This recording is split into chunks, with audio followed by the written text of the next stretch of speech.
Olá pessoal, como vocês estão? Tudo bom? Aqui é o professor Renato e hoje eu trouxe para vocês o conceito de frações equivalentes, tá certo, pessoal? O que significa então dizer que duas frações são equivalentes? Ser equivalente significa ter o mesmo valor. Então, frações equivalentes são aquelas que têm o mesmo valor em relação ao inteiro. Então, se eu coloco esses dois exemplos para vocês e peço para encontrarem frações equivalentes a 1/2 e 20/30, tá certo?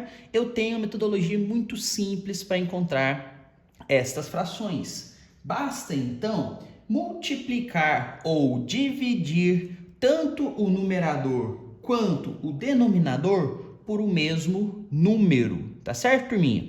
Então, se eu pegar essa primeira fração, 1/2, para encontrar uma outra fração equivalente, eu posso, por exemplo, multiplicar tanto o numerador, que é o valor de cima, quanto o valor de baixo, que é o denominador, por 2. Se fizermos isso, resolvendo, 1 vezes 2, 2, 2 vezes 2, 4. Encontraremos, tá certo?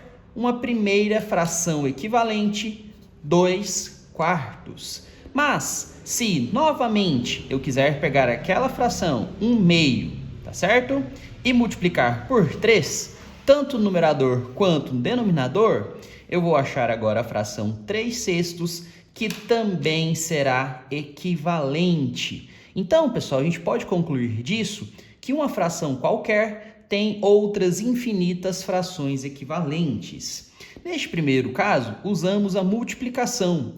Neste exemplo aqui de baixo, vamos utilizar a divisão para provar que é possível também encontrar frações equivalentes assim. Então, esta próxima fração, 20/30, para encontrar outra equivalente, eu poderia, por exemplo, dividi-la por 2, tá? Dividir tanto o numerador quanto o denominador pelo mesmo número. Então, realizando essas continhas, 20 dividido por 2, 10, 30 dividido por 2, 15. Então, pessoal, encontramos uma fração equivalente a 20/30.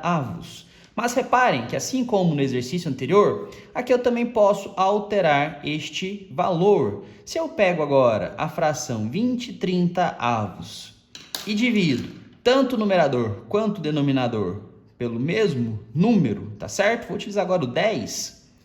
Vamos encontrar uma outra fração equivalente. 20 dividido por 10, 2. 30 dividido por 10, 3.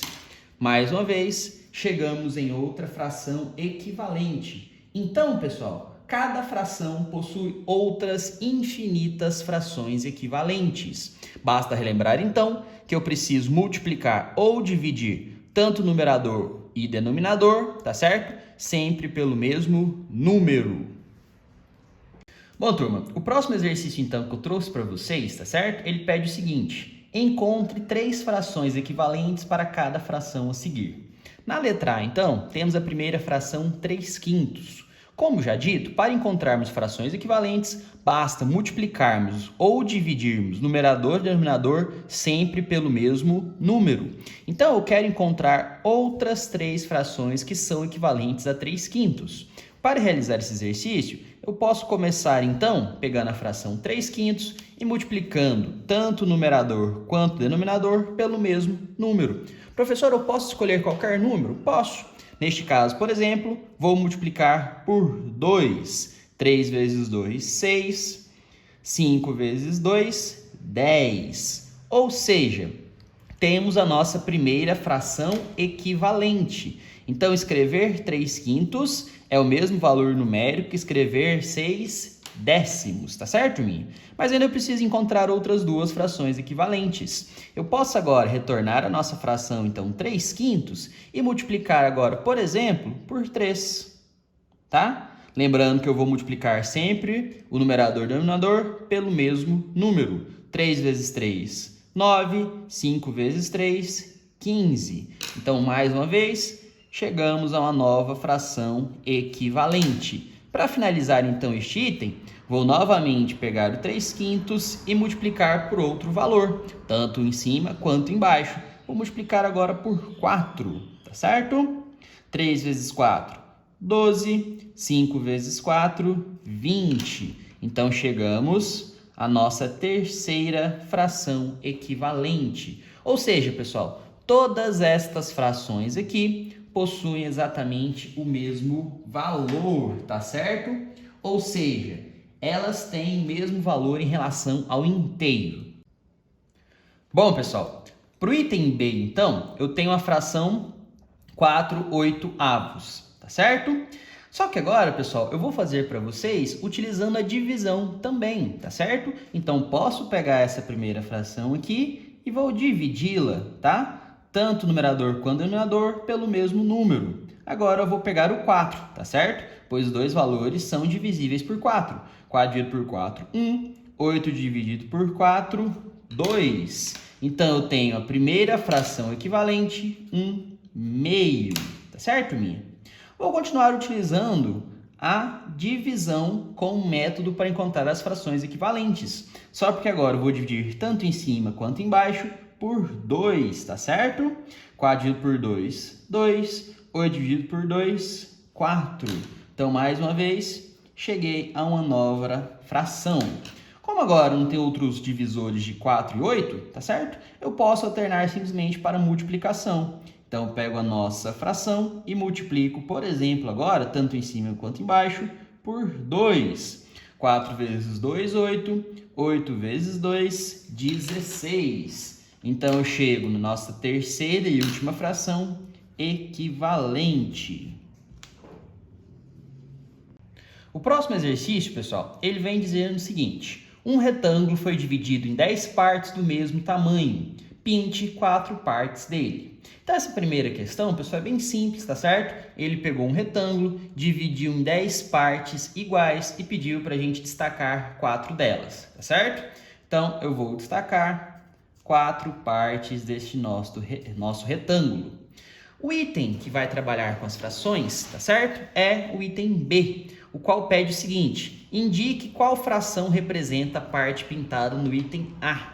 Então, pessoal, eu preciso lembrar que toda fração ela é construída por um numerador em cima e um denominador embaixo, tá certo? Só porque eu preciso lembrar o que estes valores representam. O denominador sempre vai ser o total, tá? Professor, mas como assim um total? Vamos pensar que este retângulo do item A nada mais é do que uma barra de chocolates, tá certo? Uma barra de chocolates que ela foi dividida, então, em 10 partes ao total. 1, 2, 3, 4, 5, 6, 7, 8, 9, 10. Então, pessoal, o nosso denominador, ou seja, o número que fica embaixo, são os pedaços totais, tá? Desta barra de chocolate, que é representado pelo número 10. Já o numerador é a parte fracionária, tá certo? Ou seja, a parte que foi dividida. Neste caso do chocolate, podemos pensar que é a parte que já foi consumida. Então, se o exercício anterior pediu para a gente destacar, ou seja, consumir 4 pedacinhos, esta é a parte fracionária, então, deste valor. Então, temos a fração que representa este retângulo, a fração 4/10, tá certo? Ou 4/10. Por quê? Porque de um total de 10 pedaços de chocolate, eu consumi 4. Então, a nossa resposta final, 4/10.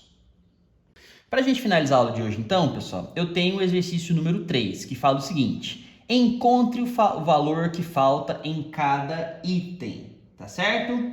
Sabendo, pessoal, que essas duas frações são equivalentes, tá certo? De acordo com o livro, a gente precisa pensar que esta fração, tá certo? Foi multiplicada ou dividida por o mesmo valor em cima e embaixo para chegar nesta outra fração equivalente. A gente quer descobrir este termo aqui de cima, mas para facilitar a questão, o exercício já deu o termo aqui de baixo. Então, este número aqui, ou ele foi multiplicado, ou ele foi dividido por um certo valor para resultar em 21. Observando, então, a tabuada do 7, Podemos dizer que para sair de 7 e chegar em 21, multiplicamos este valor por 3, ou seja, 7 vezes 3, 21. Mas pela conceituação de frações equivalentes, se a gente multiplica o número embaixo, a gente também precisa multiplicar pelo mesmo número em cima. Então, basta fazer essa continha, 5 vezes 3. Então, olha só como que vai ficar, pessoal. Descobrindo que o número a ser multiplicado é 3, eu vou fazer isso tanto em cima quanto embaixo. 5 vezes 3, 15. 7 vezes 3, 21. Ou seja, pessoal, o termo que estávamos buscando é 15. Certo, turminha? A mesma metodologia serve para o item B. Mas prestem atenção agora. O valor que eu quero é o denominador. Então, vamos observar os valores que eu já possuo, tá certo? Eu tenho esse numerador e eu também tenho outro numerador. Mas prestem atenção agora que 44 ele é maior do que 11. Então, não faz sentido eu multiplicar o 44 para chegar em 11, pois ele está sendo um número menor. Então, posso pensar que ele está sendo dividido, tá certo, pessoal? Então, vamos pensar um pouquinho. Que número posso dividir o 44 para chegar em 11, tá? Eu posso dividi-lo por 4. Porém, se eu dividir em cima, obrigatoriamente eu também tenho que dividir pelo mesmo valor embaixo. Então, eu posso novamente aplicar este método. Divido em cima, divido embaixo. 44 dividido por 4, então, 11. 8 dividido por 4, 2. O termo, então, que estávamos procurando é o número 2. Pessoal, aqui a gente então termina mais uma videoaula. Espero tê-los ajudado. Aquele forte abraço. Tchau, tchau.